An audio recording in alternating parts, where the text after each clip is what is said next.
بسم الله الرحمن الرحيم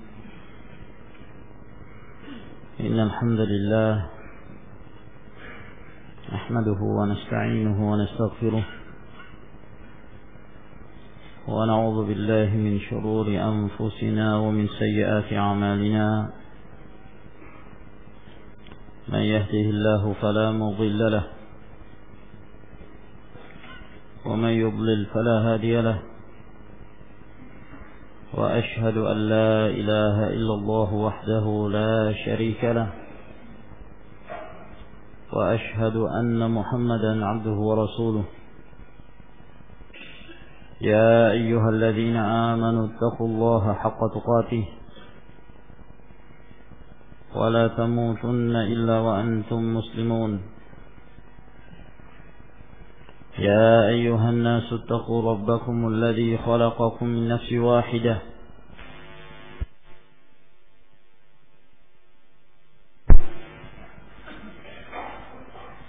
وخلق منها زوجها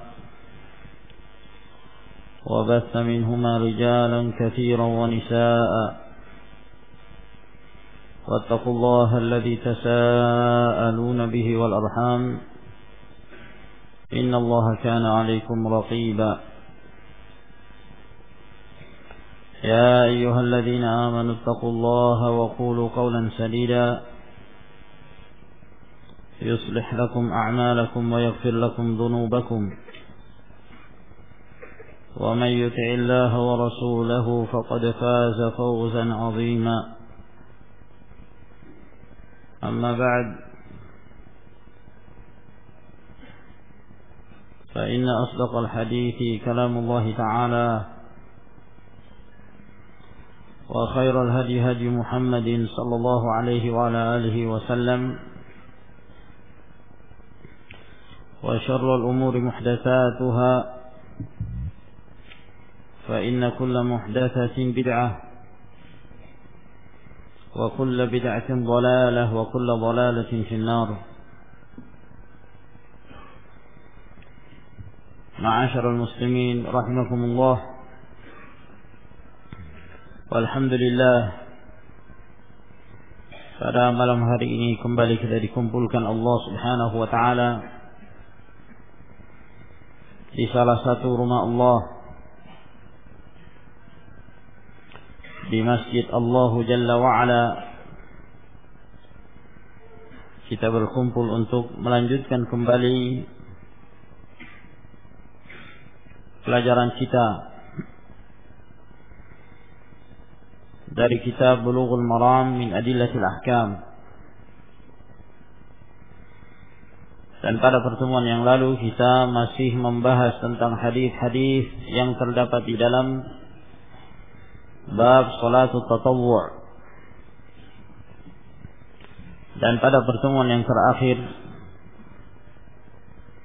kita telah menjelaskan hadis Aisyah radhiyallahu taala anha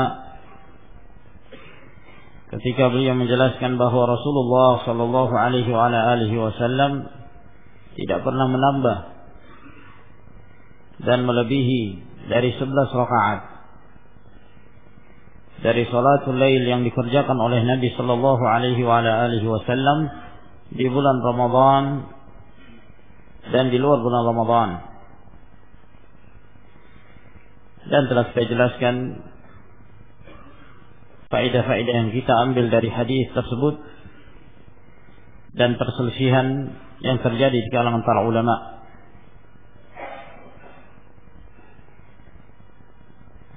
Hadis yang berikutnya ini apa sudah kita baca ya? Sudah. Yang terakhir mana?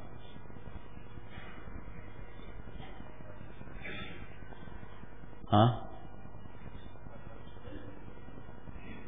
ini nomornya beda.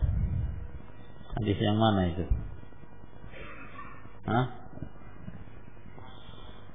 Wa anha ada dua riwayat. Wa anha yang mana? Wa anha qalat kana Rasulullah sallallahu alaihi wasallam yusalli min al-lail qarana. Sudah? Belum? Nah. Baik. Kita lanjutkan kembali masih menjelaskan tentang kaifiyah tata cara salatul lail yang dikerjakan oleh Nabi sallallahu alaihi wasallam. Masih hadis yang diriwayatkan oleh Aisyah radhiyallahu anha. Berkata Al-Hafidz Abdul Fadl Ahmad bin Ali bin Hajar Al-Asqalani rahimahullahu taala, wa anha qalat, dan darinya, yaitu dari Aisyah radhiyallahu taala anha, beliau berkata, kana Rasulullah sallallahu alaihi wa ala alihi wasallam yusalli min al-laili 13 rak'atan. Adalah Rasulullah sallallahu alaihi wa ala alihi wasallam, beliau mengerjakan salat dari salatul lail sebanyak 13 rakaat. Yutiru min dzalika bi 5, di mana beliau mengerjakan salat witir dari 13 rakaat tersebut 5 rakaat. La yajlisu fi syai'in illa fi akhiriha, di mana beliau tidak duduk dari 5 rakaat tersebut kecuali pada akhir rakaat, yaitu rakaat yang kelima. Beliau duduk tasyahud dan sekaligus beliau mengucapkan salam. Hadis Aisyah radhiyallahu taala anha ini adalah hadis yang hanya diriwayatkan oleh Al-Imam Muslim rahimahullah. Meskipun di sini Al-Hafidz Ibnu Hajar menyebutkan bahwa riwayat ini diriwayatkan oleh Bukhari dan Muslim muttafaqun alaih. Namun yang sahih bahwa hadis ini hanya diriwayatkan oleh Imam Muslim dan Al-Imam Al-Bukhari rahimahullah taala tidak meriwayatkan hadis ini. Dan hadis ini adalah hadis yang sahih, merupakan salah satu di antara sekian hadis yang menjelaskan tentang kaifiyah, tata cara salatul lail yang dikerjakan oleh Nabi sallallahu alaihi wasallam. Di dalam hadis ini Aisyah radhiyallahu anha mengatakan, adalah Rasulullah sallallahu alaihi wasallam mengerjakan salatul lail 13 raka'ah, sebanyak 13 rakaat. Sementara pada hadis yang sebelumnya Aisyah radhiyallahu taala anha mengatakan, maka Rasulullah sallallahu alaihi wasallam yazidu fi Ramadan wala fi ghairi akthar min 11 rakaat. Bahwa Nabi sallallahu alaihi wasallam tidak pernah menambah baik di bulan Ramadan ataukah di luar bulan Ramadan melebihi 11 rakaat yang beliau kerjakan dari salatul lail. Lalu di dalam hadis ini disebutkan bahwa Nabi sallallahu alaihi wasallam mengerjakan 13 rakaat. Apakah bertentangan kedua riwayat ini? Tidak ada pertentangan sama sekali. Sebab ada kemungkinan hadis Aisyah radhiyallahu taala anha ini sama seperti riwayat sebelumnya yang telah kita bacakan, bahwa Aisyah radhiyallahu taala anha menyebutkan salat 2 rakaat sunnah sebelum subuh, ya, salat sunnatul fajr yang 2 rakaat dimasukkan oleh Aisyah radhiyallahu taala anha dalam hitungan, sehingga berjumlah 13 rakaat. Ini telah kita sebutkan pada riwayat yang sebelumnya bahwa Nabi sallallahu alaihi wasallam mengerjakan salatul lail 10 rakaat kemudian menambah 1 rakaat salatul witir, lalu setelah itu mengerjakan 2 rakaat salat sunnah fajr. Fatilka 13 rakaat. Maka itu jumlahnya 13 rakaat. Atau kemungkinan yang kedua, bahwa Rasulullah sallallahu alaihi wasallam apabila beliau hendak mengerjakan rawatib ba'dal isya, di antara kebiasaan beliau mengakhirkan. Jadi setelah salatul isya beliau tidak langsung mengerjakan salat rawatib sesudah isya, namun beliau akhirkan hingga di malam hari atau di pertengahan malam, pada saat beliau bangun dan hendak mengerjakan qiyamul lail. Oleh karena itu disebutkan dalam beberapa riwayat bahwa Rasulullah sallallahu alaihi wasallam sebelum mengerjakan 11 rakaat tersebut, beliau memulainya dengan raka'ataini khafifatain, dengan mengerjakan 2 rakaat yang ringan. Dan yang zahir bahwa 2 rakaat tersebut adalah 2 rakaat yang diakhirkan oleh Nabi sallallahu alaihi wasallam dari salat sunnah ratibah setelah mengerjakan salatul isya. Maka dari sini tidak ada pertentangan penyebutan 13 rakaat dengan penyebutan 11 rakaat pada riwayat sebelumnya. Rasulullah sallallahu alaihi wasallam disebutkan oleh Aisyah, beliau salat 11 rakaat, beliau tidak masukkan salat sunnah ratibah setelah isya, dan tidak memasukkan pula salat sunnah fajr setelah masuknya waktu subuh. Dan terkadang beliau menyebutkan 13 rakaat, di mana beliau memasukkan salah satu dari 2 salat sunnah. Apakah itu salat sunnah fajr ataukah salat sunnah ratibah setelah al-isya. Dan di dalam hadis ini juga menjelaskan kepada kita bahwa Rasulullah sallallahu alaihi wasallam terkadang mengerjakan salat witir sebanyak 5 rakaat. Dan itu telah kita jelaskan pada beberapa pertemuan yang lalu tentang tata cara salat witir yang biasa dikerjakan oleh Nabi sallallahu alaihi wasallam. Berbagai macam cara. 1 rakaat, kadang-kadang 3 rakaat yang tidak menyerupai salatul maghrib, kadang-kadang 5 rakaat, 7 rakaat, 9 rakaat atau 11 rakaat. Maka ini semua datang dari Rasulullah sallallahu alaihi wasallam. Kemudian riwayat yang berikutnya, wa anha radhiyallahu anha qalat, dan dari Aisyah radhiyallahu taala anha beliau berkata, min kulli laili qad awtara Rasulullah sallallahu alaihi wasallam, dari setiap malam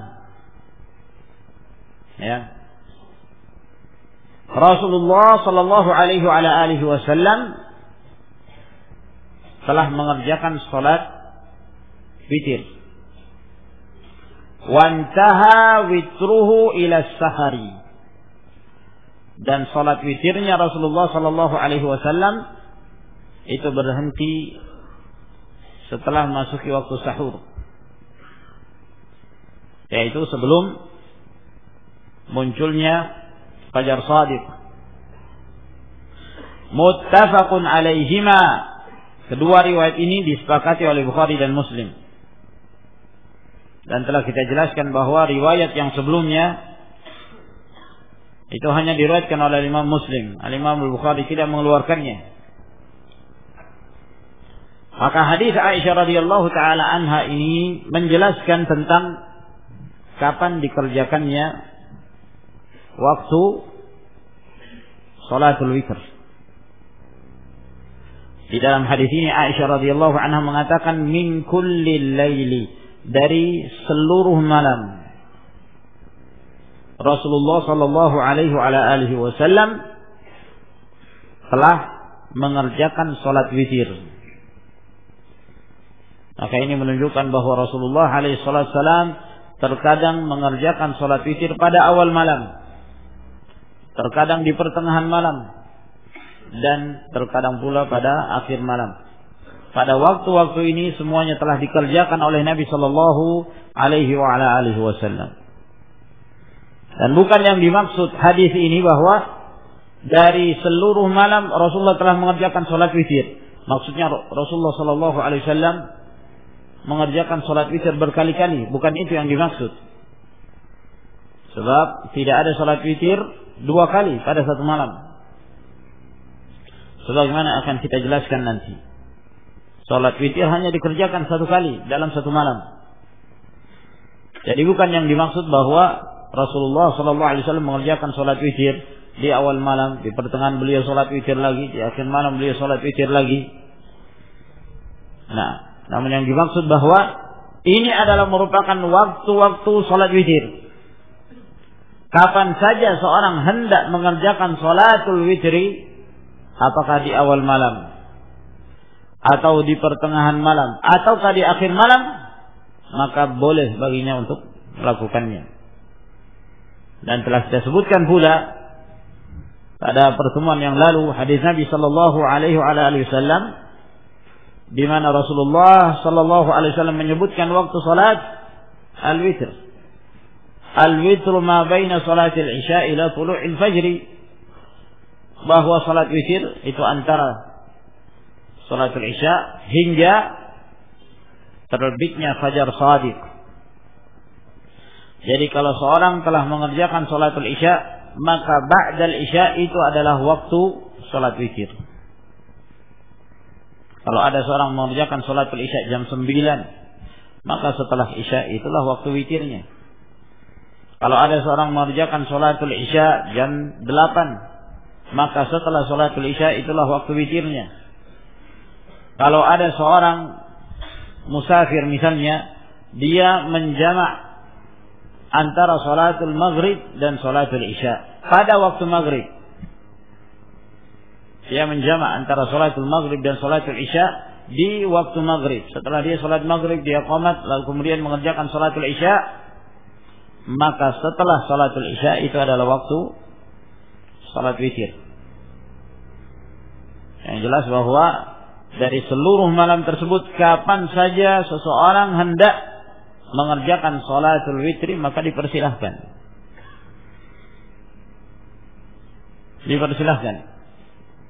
Oleh karena itu Rasulullah Sallallahu Alaihi Wasallam termasuk yang beliau wasiatkan kepada Abu Hurairah radhiyallahu taala anhu, salatu khisalin awsani biha Rasulullah Sallallahu Alaihi Wasallam.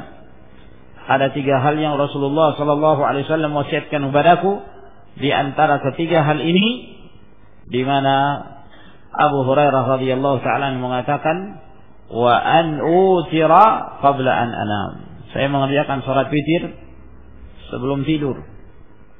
Nah, ini di awal malam. Maka seorang boleh mengerjakan pada waktu kapan saja, di awal malam, di pertengahan malam, dan di akhir malam. Dan yang paling afdal tentunya pada akhir malam. Karena Rasulullah Sallallahu Alaihi Wasallam mengatakan, ij'alu akhir salatikum bil-laili witra. Jadikanlah akhir dari sholat kalian di malam hari adalah sholat witir. Jadikan sholatul witir sebagai sholat yang paling terakhir pada malam hari. Ya, meskipun hadis ini tidak menunjukkan wajibnya mengakhiri malam tersebut dengan sholat witir. Oleh karena itu pernah Nabi Sallallahu Alaihi Wasallam setelah mengerjakan sholat witir, beliau sholat 2 rakaat lagi. Setelah mengerjakan sholat witir, beliau mengerjakan sholat 2 rakaat lagi. Maka apa yang disebutkan oleh Nabi Sallallahu Alaihi Wasallam tersebut tidak menunjukkan wajibnya, namun menunjukkan al-afdaliyah, yang lebih utama, yang paling afdal. Kemudian hadis yang berikutnya, wa an Abdullah bin Amr bin al-As radhiyallahu anhuma. Dan dari Abdullah bin Amr bin al-As radhiyallahu anhuma, qala, beliau berkata, qala li Rasulullah sallallahu alaihi wa ala alihi wasallam, telah berkata kepadaku Rasulullah sallallahu alaihi wa alihi wasallam, ya Abdullah, wahai Abdullah, la takun mithla fulanin, janganlah engkau seperti si fulan, kana yaqumu minal laili fataraka qiyamal lail. Dahulu dia rajin mengerjakan salatul lail, lalu setelah itu dia meninggalkan qiyamul lail. Muttafaqun alaihi. Hadis ini juga disepakati oleh Bukhari dan Muslim. Maka di dalam hadis ini anjuran dari Nabi sallallahu alaihi wasallam untuk menyempatkan, ada bahagian dari malam-malam tersebut kita mengerjakan qiyamul lail. Bahwa qiyamul lail itu merupakan sunnatul ubbad, sunnahnya para ahli ibadah, yang mereka senantiasa mendekatkan diri kepada Allah Subhanahu wa taala. Pada awal pembahasan tentang salatul lail kita telah sebutkan sekian banyak hadis yang menunjukkan keutamaan mengerjakan salatul lail. Tatajafa junubuhum 'anil madaji'i yad'una rabbahum khaufan wa tama'a. Lambung-lambung mereka jauh dari tempat-tempat tidur mereka, di mana mereka beribadah, di mana mereka berdoa kepada Rabb mereka dengan penuh rasa takut kepada Allah dan sangat berharap mendapatkan rahmat dari Allah Subhanahu wa taala. Maka seorang muslim hendaknya jangan dia meninggalkan malam itu berlalu begitu saja dalam keadaan dia tidak menyempatkan dirinya untuk mencicipi nikmatnya malam tersebut untuk beribadah kepada Allah Subhanahu wa taala. Meskipun satu rakaat salatul witir, meskipun satu rakaat, sempatkan diri. Walhamdulillah kalau bisa mengerjakan 3 rakaat. Walhamdulillah kalau bisa mengerjakan lebih dari itu, 5, 7, 9, 11 rakaat. Nikmat dari Allah Subhanahu wa taala. Namun yang diinginkan di sini adalah al-muwadhabatu ala fi'lil khairat. Konsisten, terus mengerjakan perbuatan yang baik tersebut meskipun sedikit. Di dalam hadis ini Rasulullah sallallahu alaihi wasallam mencela mereka-mereka yang dahulu rajin mengerjakan salatul lail, lalu kemudian dia meninggalkan qiyamul lail. Di bulan Ramadan, Masya Allah, tiap malam qiyamul lail dari awal Ramadan hingga akhir Ramadan. Baru memasuki 1 hari, ya, di luar bulan Ramadan, masuki 1 Syawal, salatul lail sudah ditinggalkan. Ya, dia menyangka bahwa salatul lail itu hanya dikerjakan di waktu Ramadan. Oh, tidak sama sekali.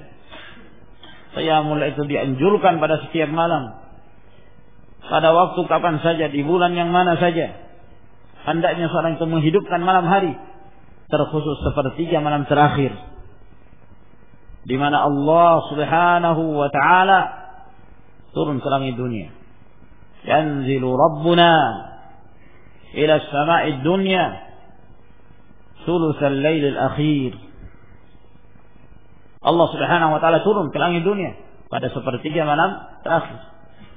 Lalu kemudian Allah Subhanahu wa taala mengatakan kepada hamba-hambanya, hal min sa'ilin fa'utiyah, wa hal min da'in fa'astajib lah, wa hal min mustaghfirin fa'aghfir lah. Adakah orang yang meminta, saya akan berikan. Adakah orang yang berdoa, saya akan kabulkan doanya. Adakah orang yang memohon ampun, saya akan ampuni dosa-dosanya. Dan itu setiap malam. Hadis ini adalah hadis yang mutawatir. Hanya di sini, ma'asyiral muslimin rahimakumullah, sebagai tanbih, peringatan bahwa apabila kita mendengarkan tentang perbuatan atau tentang sifat-sifat Allah Subhanahu wa taala, maka jangan sama sekali terbetik dalam pemikiran kita sifat Allah itu sama seperti sifat makhluknya. Seperti sebagian mereka yang tidak mengerti hadis ini, ketika mereka membaca sabda Rasulullah sallallahu alaihi wasallam, yanzilu rabbuna kulla lailatin ila sama'id dunya, bahwa Allah Subhanahu wa taala turun setiap malam ke langit dunia. Mereka memahami bahwa turunnya Allah sama seperti turunnya makhluk. Ya, kalau ada satu hamba Allah tinggalnya di gunung, kalau dia turun gunung berarti dia tidak ada di atas gunung itu. Iya kan? Itu manusia, itu makhluk. Kalau dia di bawah berarti bukan di atas. Jangan memperumpamakan dan mempermisalkan sifat yang ada pada makhluk itu terhadap Allah Subhanahu wa taala. Turunnya Allah Subhanahu wa taala ke langit dunia itu sesuai dengan kemuliaan, keagungan Allah Subhanahu wa taala. Bukan berarti turunnya Allah berarti arasy Allah itu kosong, Allah meninggalkan arasy. Tidak. Allah Subhanahu wa taala tetap beristiwa tinggi di atas arasy-Nya.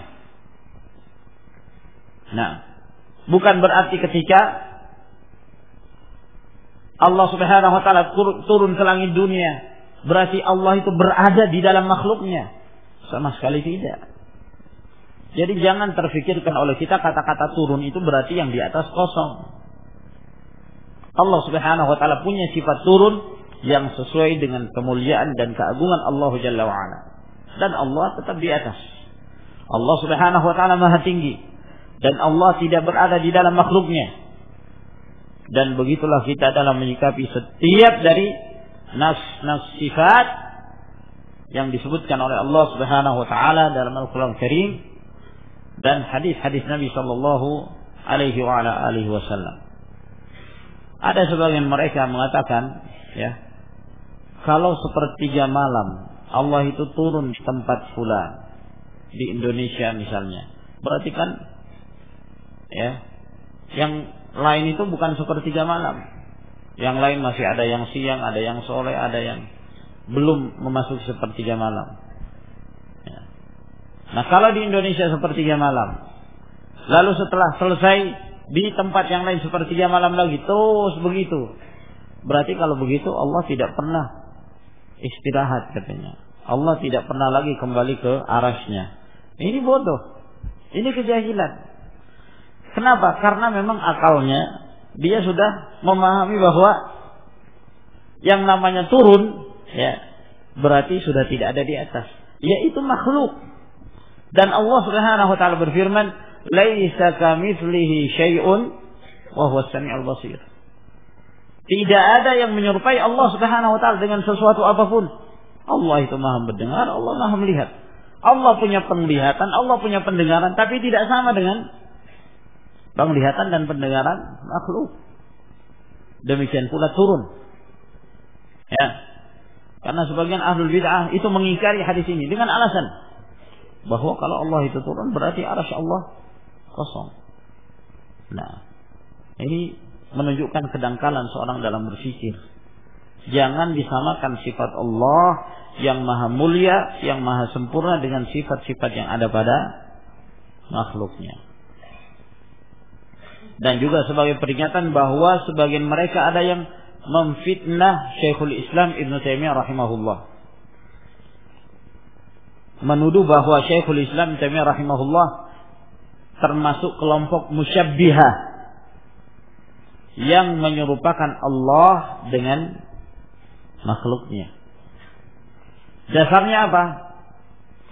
Berdasarkan hikayat yang disebutkan oleh Ar-Rahal Ibn Batutah.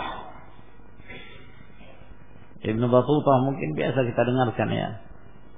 Nah, dia kerjanya rahal, tukang jalan, pindah dari satu negeri ke negeri yang lain, ya gitulah.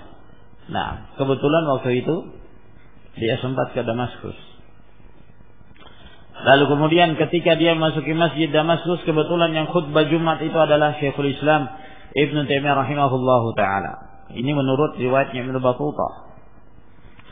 Nah, pada saat Ibn Taimiyah rahimahullah sedang berkhutbah, maka dia mengatakan, Allah Subhanahu wa ta'ala turun ke langit dunia seperti turunnya saya dari mimbar ini. Sambil Ibn Taimiyah turun.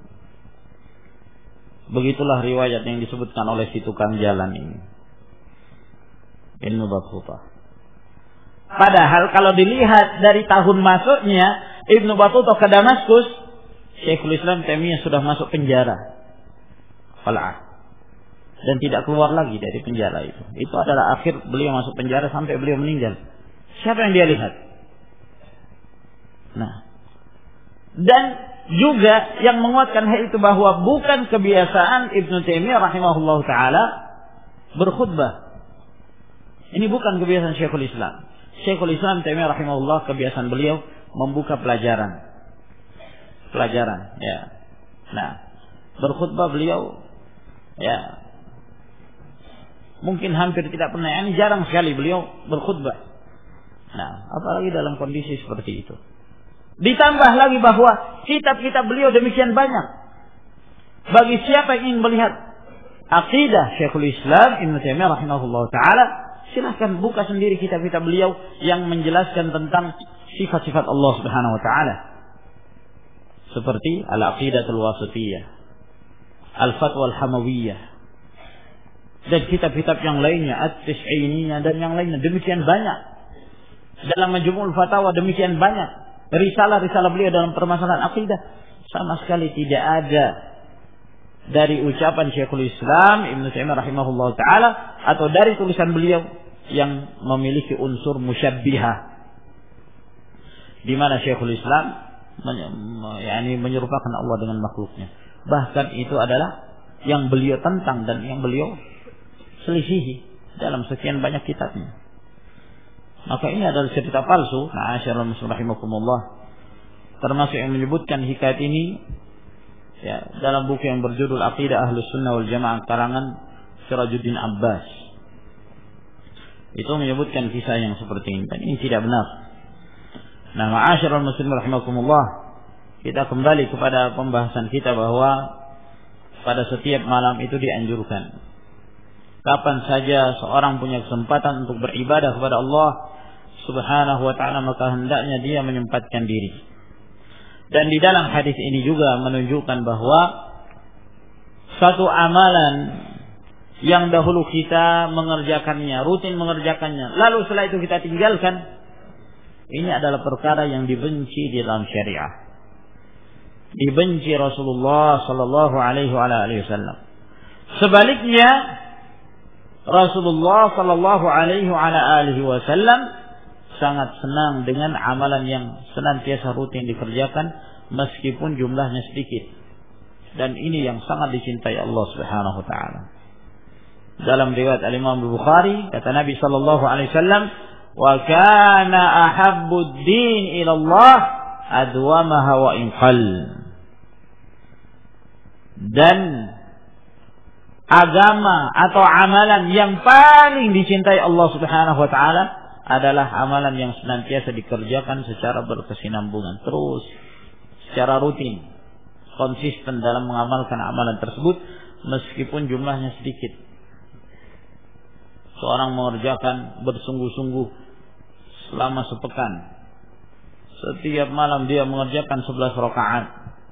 Nah, setelah sepekan dia merasa futur, lelah, akhirnya dia tinggalkan sama sekali.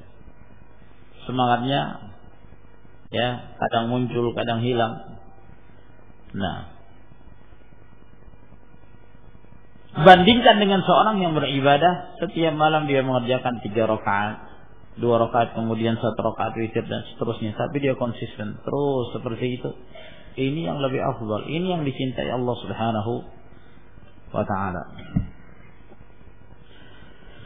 Kemudian hadis yang berikutnya, wa an Ali radhiyallahu taala anhu qala, dan dari Ali bin Abi Thalib radhiyallahu taala anhu beliau berkata, qala Rasulullah sallallahu alaihi wa ala alihi wasallam, telah bersabda Rasulullah sallallahu alaihi wa ala alihi wasallam, autiru ya ahlal Quran, salat witirlah kalian wahai orang-orang yang berpegang teguh dengan Al-Quran. Fa inna Allah witrun yuhibbul witra. Sesungguhnya Allah Subhanahu wa taala itu witrun, ganjil. Maksudnya di sini ganjil yaitu Allah satu. Ya. Tidak ada sekutu bagi Allah Subhanahu wa taala. yuhibbul witra, di mana Allah cinta kepada yang ganjil. Yang dimaksud di sini ganjil yaitu salat witir, di mana Allah Subhanahu wa taala mencintainya. Dan jika Allah Subhanahu wa taala mencintainya, maka Allah meridainya. Dan tidak ada balasan bagi orang yang dicintai dan diridai Allah Subhanahu wa taala melainkan al-jannah. Rawahul khamsah. Hadis ini diriwayatkan oleh 5 perawi. Al-Imam Ahmad dengan 4 pengarang Kitabus Sunan, At-Tirmidzi, Abu Dawud, An-Nasa'i dan Ibnu Majah. Wa sahhahahu Ibnu Khuzaimah, dan hadis ini disahihkan oleh Ibnu Khuzaimah. Dan Syekh Al-Albani rahimahullah juga mensahihkan hadis ini. Maka di dalam hadis ini Rasulullah sallallahu alaihi wasallam mentarghib umatnya, memberikan dorongan, memberikan semangat, spirit kepada umatnya untuk menghidupkan salatul witri. Dan beliau mengatakan, autiru ya ahlal Quran, salat witirlah kalian. Meskipun di sini bentuknya perintah, namun telah kita bahas pada awal-awal pembahasan tentang salatul witir bahwa salat witir hukumnya sunnatun muakkadah, sunnah yang sangat ditekankan, bukan wajib. Menyelisihi pendapat Al-Hanafiyah yang mengatakan wajibnya. Autiru, salat witirlah kalian ya ahlal Quran, wahai orang-orang yang berpegang teguh dengan Al-Quran. Yang dimaksud adalah kaum mukminin yang mereka senantiasa membaca Al-Quran dan memahami maknanya dan mengamalkan dalam kehidupannya. Dan penyebutan wahai ahlul Quran bukan berarti bahwa seorang hanya menjadikan Al-Quran semata sebagai pedoman dan meninggalkan sunnah. Bukan itu yang dimaksud. Demikian pula ketika kita menyebut ahlus sunnah, bukan berarti penyebutan sunnah itu orang-orang yang berpegang teguh dengan sunnah maksudnya hanya berpegang kepada hadis dan tidak berpegang kepada Al-Quran. Ini keliru. Jadi yang dimaksud dengan ahlul Quran adalah mereka yang berpegang teguh dengan Al-Quran dan yang bersama Al-Quran Karim, yaitu sunnah, hadis-hadis Nabi sallallahu alaihi wasallam. Karena Rasulullah alaihi wasallam mengatakan, ala inni utitul kitaba wa mithlahu ma'ah. Ketahuilah sesungguhnya aku diberikan Alkitab wa mithlahu ma'ah, Al-Quran dan yang semisalnya bersama Al-Quran, yaitu sunnah Rasul sallallahu alaihi wasallam. Barang siapa yang mengatakan dirinya sebagai ahlul Quran dan dia tidak mengamalkan sunnah, maka dia bukan ahlul Quran. Ini harus diingat. Dia bukan ahlul Quran. Kenapa?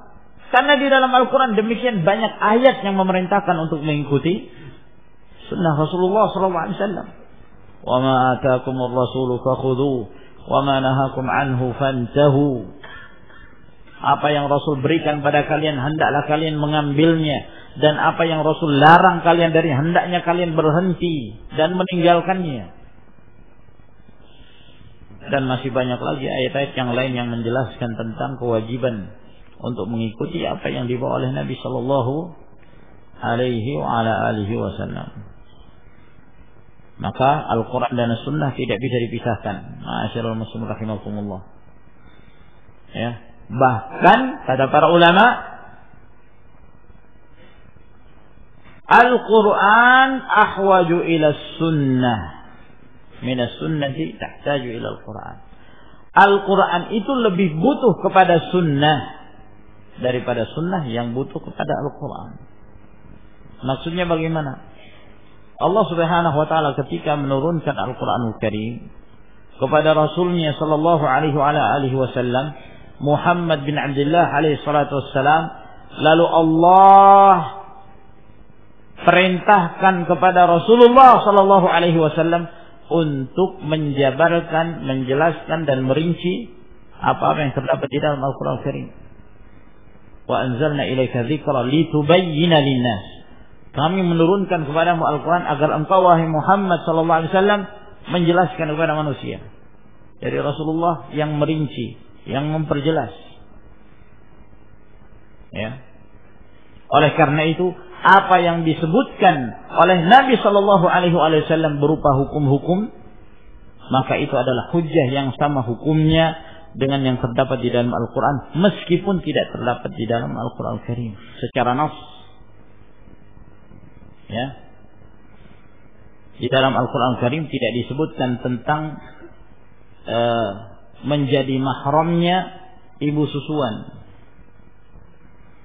Nah, hanya disebutkan mereka menjadi mahram disebabkan karena hubungan nasab atau disebabkan karena hubungan pernikahan, menjadi mahram.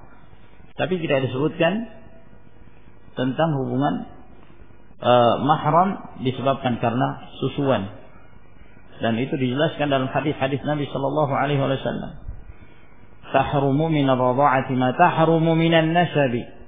Menjadi mahram disebabkan karena susuan, ya, sebagaimana menjadi mahramnya disebabkan karena ada hubungan nasab, kekerabatan. Itu hanya disebutkan dalam Al-Qur'an Karim, dalam sunnah Nabi sallallahu alaihi wasallam, tidak disebutkan dalam Al-Qur'an. Dan masih banyak lagi hukum-hukum yang disebutkan oleh Rasulullah sallallahu alaihi wasallam yang tidak terdapat di dalam Al-Qur'an Karim.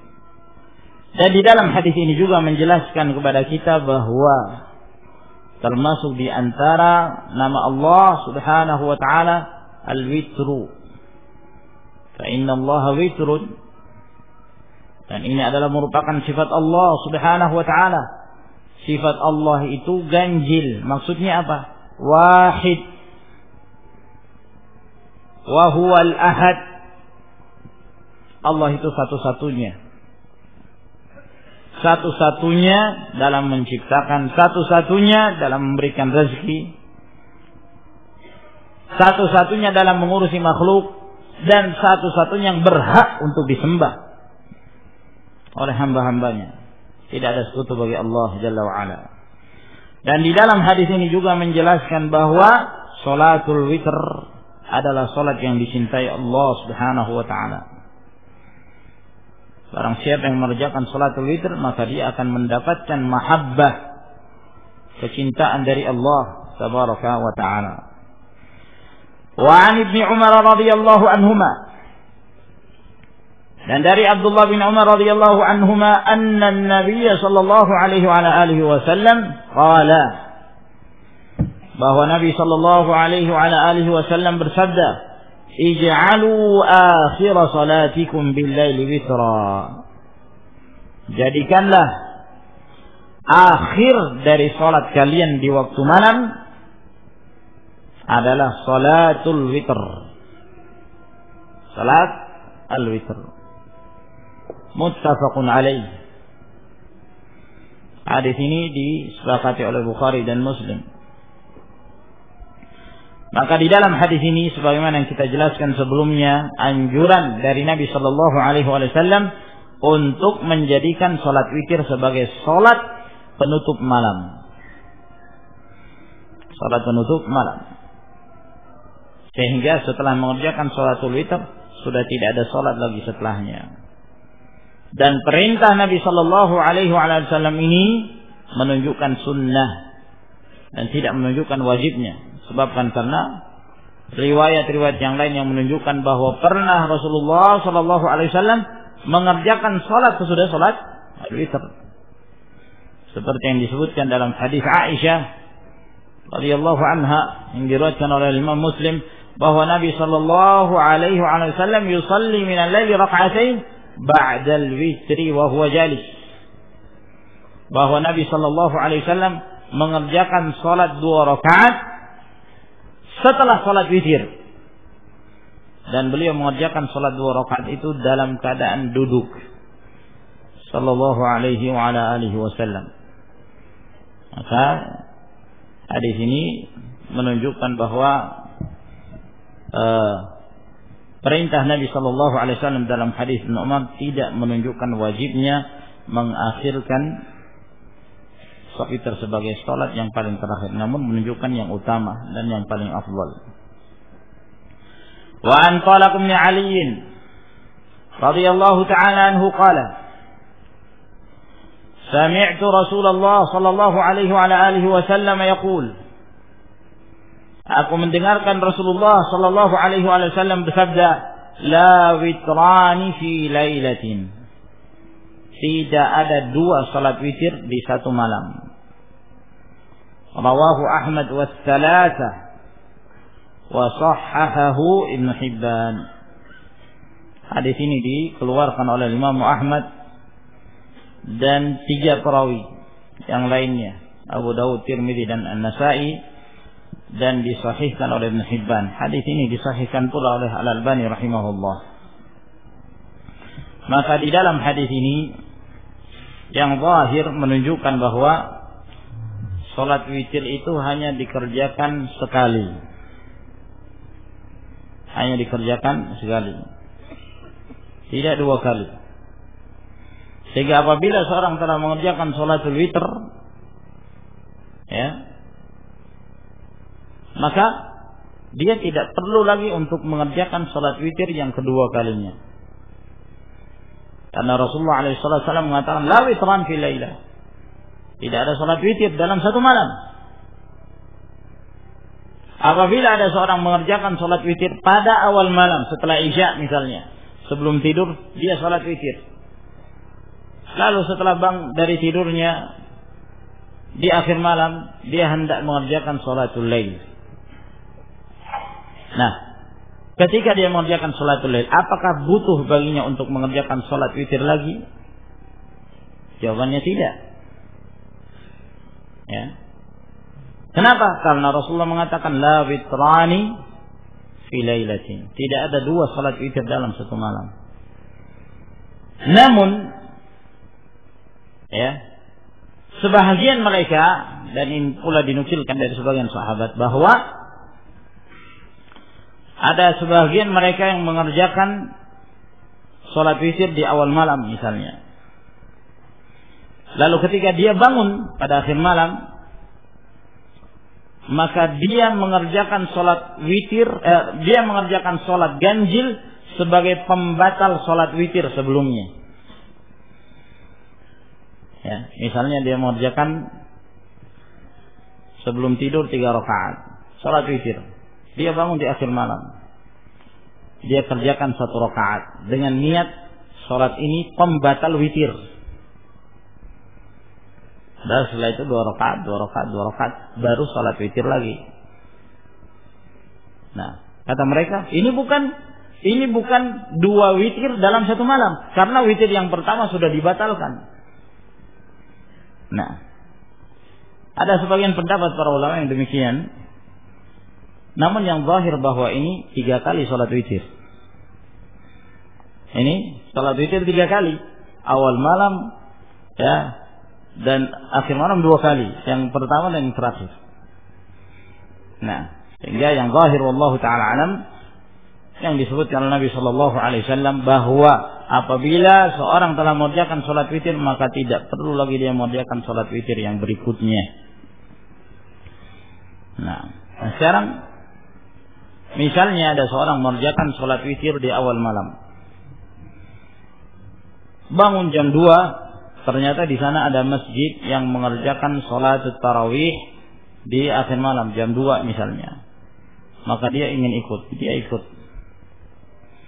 Pada saat dia ikut, tentunya merupakan keutamaan tersendiri yang disebut oleh Nabi Sallallahu Alaihi Wasallam apabila seseorang mengerjakan sholatul lail bersama imam sampai akhir sholat, termasuk sholat witirnya, iya kan? Karena Rasulullah SAW mengatakan, Inna rajula idza shalla ma'al imam hatta yansarif kutiba lahu qiyamul lailah. Seseorang apabila dia sholat bersama imam sampai imamnya selesai, maka tercatat bahwa dia sholat semalam suntuk. Lalu apa yang harus dia lakukan? Kalau imamnya sholat witir, dia tinggalkan, berarti tidak sholat bersama imam, tidak mendapatkan keutamaan. Iya kan? Nah, terus gimana? Nah, sebagian para ulama, dan itu yang disebutkan pula oleh Bazmul dalam sholatul tatawwu', kata beliau, tidak mengapa, dia sholat bersama imam. Dan ketika imamnya sholat witir, maka kita tetap sholat bersama imam. Sholatul lail, niatnya sholatul lail. Ketika imamnya salam, ketika imamnya duduk tasyahud, kita pun ikut tasyahud. Ketika imamnya salam, kita berdiri nambah 1 rakaat. Berdiri menambah 1 rakaat. Karena kita tidak meniatkan sholat witir, ya, tapi kita meniatkan sholatul lail, sholat genap. Nah, tapi kan berarti kalau demikian beda niat. Tidak mengapa beda niat, diperbolehkan seorang makmum berbeda niatnya dengan imam, dan hadis-hadis menguatkan hal itu, ya. Sehingga dalam hal ini dia tetap mendapatkan keutamaan sholat bersama imam, iya kan? Sampai imam selesai. Imam selesai, dia nambah 1 rakaat. Nah, demikian jalan keluar yang disebutkan oleh para ulama, sehingga dia tidak mengerjakan sholat witir 2 kali.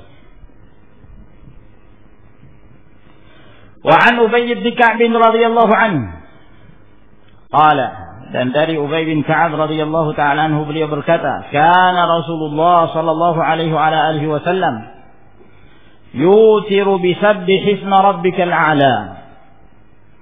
Adalah Rasulullah sallallahu alaihi wasallam kebiasaan beliau pada saat mengerjakan salat witir. Yang dimaksud di sini salat witir yang 3 rakaat. Beliau membaca sabbih isma rabbikal a'la pada rakaat yang pertama, wa qul ya ayyuhal kafirun pada rakaat yang kedua, wa qul huwallahu ahad pada rakaat yang ketiga. Rawahu Ahmad wa Abu Daud wa Nasa'i. Hadis ini diriwayatkan oleh Imam Ahmad, Abu Daud dan Nasa'i, wa zada, dan ditambah oleh Nasa'i, wa la yusallimu illa fi akhirihinna. Dan Nabi sallallahu alaihi wasallam tidak salam kecuali pada akhir rakaat. Ya, ini juga menegaskan apa yang telah kita sebutkan sebelumnya, bahwa dalam pelaksanaan sholatul witri 3 rakaat itu bisa dengan 2 cara. Boleh dilakukan dengan 2 tasyahud dan 2 salam, atau 3 rakaat sekaligus 1 tasyahud dan 1 salam. Maka kedua cara ini menyelisihi sholatul maghrib. Nah, wali Abi Dawud wa Tirmidzi nahwahu, dalam riwayat Abu Dawud dan At-Tirmidzi semisalnya. An Aisyah radhiyallahu anha, yang juga diriwayatkan dari Aisyah radhiyallahu ta'ala anha, wa fihi, dan dalam riwayat tersebut ada tambahan, kullu suratin fi raka'ah. Setiap surah beliau membacanya pada masing-masing rakaat. Wa fil akhirati qul huwallahu ahad wal muawwidzatain. Sedangkan pada rakaat yang terakhir Rasulullah membaca qul huwallahu ahad dan al muawwidzatain, yaitu suratul falaq dan an-nas. Namun tambahan suratul falaq dan an-nas ini diingkari oleh para ulama. Nah, Yahya bin Ma'in mengingkari riwayat ini, sehingga tambahan ini adalah tambahan yang dhaif. Yang sahih, yang datang dari riwayat yang sahih adalah yang sebelumnya, bahwa Rasulullah sallallahu alaihi wasallam membaca qul huwallahu ahad pada rakaat yang ketiga tanpa ada tambahan qul a'udzu birabbil falaq dan qul a'udzu birabbin nas.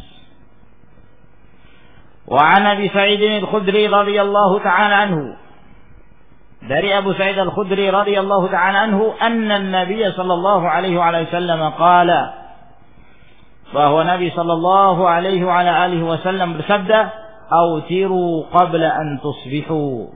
Salat witirlah kalian sebelum tiba waktu subuh. Rawahu Muslim. Hadis ini diriwayatkan oleh Imam Muslim. Maka di dalam hadis ini menjelaskan bahwa begitu waktu subuh telah tiba, maka telah selesailah waktu salat witir. Yang dimaksud waktu subuh di sini adalah dengan munculnya fajar shadiq yang menunjukkan masuknya waktu subuh. Begitu dikumandangkan azan yang menunjukkan masuknya waktu subuh, maka selesailah waktu salat witir. Sehingga tidak lagi diperbolehkan bagi seorang untuk mengerjakan salat witir ya setelah memasuki waktu subuh. Nah,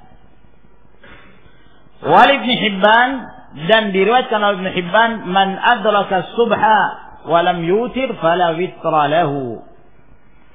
Barang siapa yang mendapati subuh dalam keadaan dia belum salat witir, maka tidak ada lagi witir baginya. Karena subuh bukan lagi waktu untuk mengerjakan salatul witri. Wa anhu qala Rasulullah sallallahu alaihi wa alihi wasallam, dan juga diriwayatkan darinya, maksudnya kembali yang sebelumnya, hadis Abu Sa'id Al-Khudri. Beliau berkata, bersabda Rasulullah sallallahu alaihi wa alihi wasallam, "Man nama 'anil witri aw nasiyahu falyusalli idza asbaha aw dzakara." Barang siapa yang tertidur dari salat witir atau dia lupa, maka hendaklah dia mengerjakan salat tersebut apabila di pagi hari atau ketika dia mengingatnya. Rawahul khamsa illa an-Nasa'i. Hadis ini diriwayatkan oleh 5 kecuali An-Nasa'i tidak mengeluarkan hadis ini, dan hadis ini disahihkan pula oleh Al-Albani rahimahullah. Mungkin ada yang menyangka bahwa hadis ini kelihatan bertentangan dengan riwayat yang sebelumnya. Dalam riwayat Abu Sa'id yang sebelumnya, Rasulullah mengatakan, "Autiru qabla an tusbihu." Salat witirlah sebelum tiba waktu subuh. Berarti apa? Apabila telah masuk waktu subuh, maka tidak ada lagi salat witir. Tambah lagi dalam riwayat Ibn Hibban, barang siapa yang mendapati waktu subuh dalam keadaan dia belum salat witir, maka tidak ada lagi salat witir baginya. Hadis yang berikutnya mengatakan, barang siapa yang tertidur atau dia lupa, maka dia boleh mengerjakan salat witir kapan dia ingat, meskipun pagi hari. Ya. Karena lupa. Ma'asyiral muslimin rahimakumullah, tidak ada pertentangan antara riwayat ini. Riwayat sebelumnya, hadis Abu Sa'id yang mengatakan, hendaklah kalian salat witir sebelum tiba waktu subuh, ini bagi orang yang mengingat. Ya. Barang siapa yang mendapati waktu subuh dalam keadaan dia belum salat witir, maka tidak ada witir baginya. Ini bagi orang yang sengaja mengulur-ulur waktu dan meninggalkan dalam keadaan dia sempat mengerjakannya. Dia misalnya bangun malam hari jam 3, sementara sholat subuh misalnya jam 5, dia bangunnya jam 3. Artinya memungkinkan kan bagi dia, dan dia ingat, tapi dia menunda terus sampai kemudian tiba waktu subuh, baru dia ingin mengerjakan. Oh, tidak ada lagi sudah, karena kamu sengaja menunda, maka tidak ada qada. Kamu sengaja mengundur sampai kemudian kamu meninggalkan waktu malam hari dan telah masuk waktu subuh. Tapi bagi seorang yang udzur, ya, dia punya keinginan untuk mengerjakan sholatul witir. Mungkin malam hari dia kelelahan, capek, maka dia tertidur hingga masuk waktu subuh. Maka kapan dia bangun dari tidurnya, boleh dia mengerjakan sholat witir qadha, sebagai qadha, bukan karena itu waktu sholat witir, tapi dia diperbolehkan berdasarkan hadis yang telah kita sebutkan ini. Atau misalnya dia lupa, dia tidak mengingatnya kecuali di pagi hari, maka boleh dia mengerjakannya sebagai qada. Nah, ini ma'asyiral muslimin rahimakumullah yang kita jelaskan. Semoga Allah Subhanahu wa taala memberikan tambahan ilmu kepada kita sekalian. Wa akhiru da'wana alhamdulillahi rabbil alamin. Wassalamu alaikum warahmatullahi wabarakatuh.